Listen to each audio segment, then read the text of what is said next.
Ce mode d'emploi s'adresse aux professionnels de l'éducation nationale et aux élus qui souhaitent, dans le cadre de l'aménagement des rythmes de vie de l'enfant à l'école, mettre en œuvre un espace ludique en milieu scolaire, une solution parfaitement adaptée au temps scolaire et périscolaire. Concrètement, l'espace ludique en milieu scolaire est un espace dédié aux jeux clairement identifié à l'intérieur de l'école élémentaire, accessible librement à l'enfant pendant les temps périscolaires et de récréation. Son originalité repose sur la mise à disposition d'une combinaison spécialement étudiée d'une soixantaine de jouets, nécessaires pour permettre 2 à 3 choix par enfant. Il utilise les ressources existantes humaines et matérielles.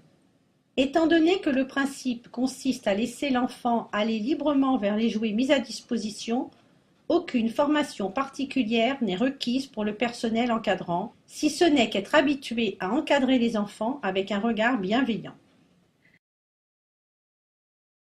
La combinaison de jouets est constituée de 3 grandes familles de jouets qui participent au développement global de l'enfant. Des jouets symboliques et d'imitation, des jouets de construction et d'imagination et des jeux de règles.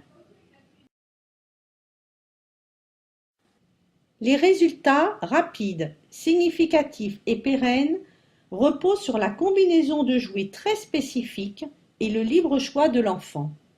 On observe une meilleure communication entre les enfants, garçons-filles, grands-petits, une pacification des comportements, des progrès dans la confiance en soi et la concentration, autant de bénéfices pour accéder aux apprentissages dans les meilleures conditions.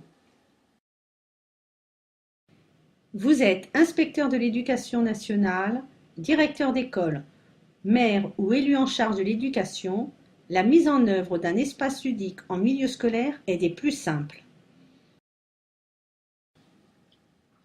Les inspecteurs de l'éducation nationale sont les référents du développement des espaces ludiques en milieu scolaire.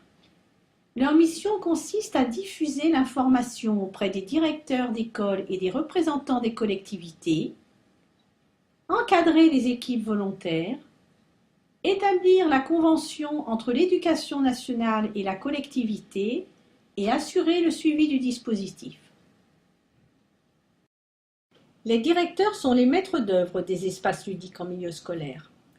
Leur rôle consiste à soumettre en relation avec l'inspecteur de l'éducation nationale le projet aux représentants de la collectivité, étudier le type de budget qui permettra le financement de la combinaison de jouets et encadrer la mise en œuvre, définir le lieu, les horaires d'ouverture, répartir l'encadrement et veiller à ce que l'enfant soit libre de jouer selon ses envies, sans être guidé. Le maire étudie le projet d'implantation des espaces ludiques en milieu scolaire et apporte son appui.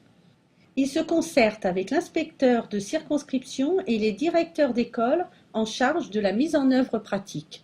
Le partenariat entre l'éducation nationale et la filière du jouet, concrétisé par une convention cadre nationale, permet d'obtenir des conditions préférentielles dans le respect de l'éthique et de la concurrence. En résumé, la mise en œuvre de ce dispositif est très simple puisqu'il mobilise les moyens matériels et humains existants, outre la combinaison de jouets pour laquelle la convention cadre nationale permet d'obtenir un tarif préférentiel, soit environ 1 500 €. Pour plus d'informations, consultez la mission Espace ludique.